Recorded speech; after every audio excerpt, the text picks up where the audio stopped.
why the human resources title will disappear.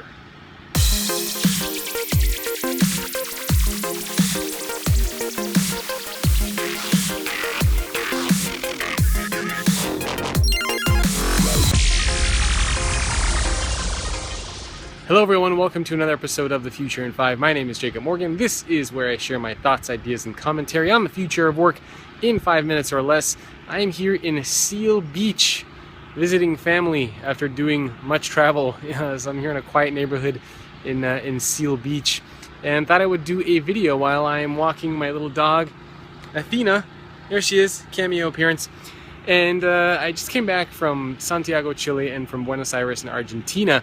And I spoke at a couple HR conferences there, and one of the themes and the conversations that kept coming up is what's going to happen with HR? What's going to happen with the role of HR? What's going to happen with the name HR? And those of you not familiar, of course, HR stands for Human Resources.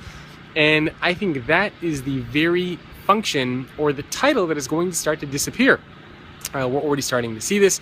Cisco has a chief people officer instead of a chief HR officer. Airbnb has a chief employee experience officer. Organizations like Pandora have entire functions and roles devoted to employee experience.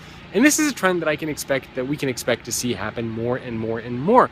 And the reason for that is because the phrase and the term human resources makes it sound like employees are fruits, like they are lemons, and that we should squeeze every ounce of juice out of them. They are resources to be mined. They are like ore that we need to keep extracting from the ground. And that way of thinking about employees, that way of thinking about work is completely outdated, and instead is starting to disappear. And that is why I think we're starting to see much more of a focus on employee experience, on people officers, on talent roles and talent officers. And that is very much the direction that we are starting to go with all of these different types of things. And we can fully expect to see that going forward in the coming years as well. Now, I've written about this in the past. This isn't just about changing the name. This isn't just about changing the title. It is about fundamentally changing what the function is designed to do.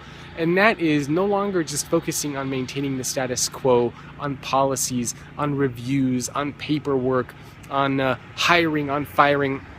That's not what the HR function is about anymore.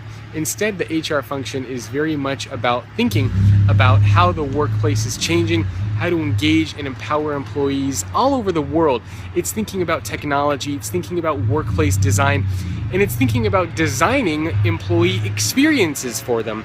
If I had to sum up what this means in just one phrase, it would be changing our mentality to shift away from creating an environment where we assume people need to work there to creating an environment where people actually want to work there.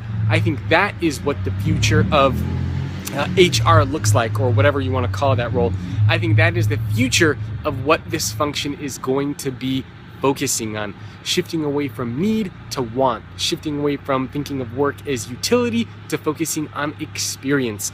And all the conversations I'm having, all the events that I'm participating in, and all the things that we are exploring in the future of work community tend to show that this is the direction that we are going into. Curious to hear what you think. Leave me a comment below. If you want to get access to more episodes of these videos, podcasts, and newsletters, and a bunch of other fun stuff on the future of work and the changing workplace, then you can visit thefutureorganization.com. You can also connect with me on Twitter. My Twitter handle there is @JacobM. And if you're interested in sponsoring a series of videos and podcasts and newsletters that reach tens of thousands of people every month, then send me an email, jacob@thefutureorganization.com. That's it for me on this episode of The Future in 5. I will see you next time. Hey, are you interested in the future of work? If so, make sure to subscribe to the YouTube channel so you can get all the latest content on the future of work and stay up to date on all the latest trends and happenings. Not to mention, you will make me very, very happy. Make sure to subscribe.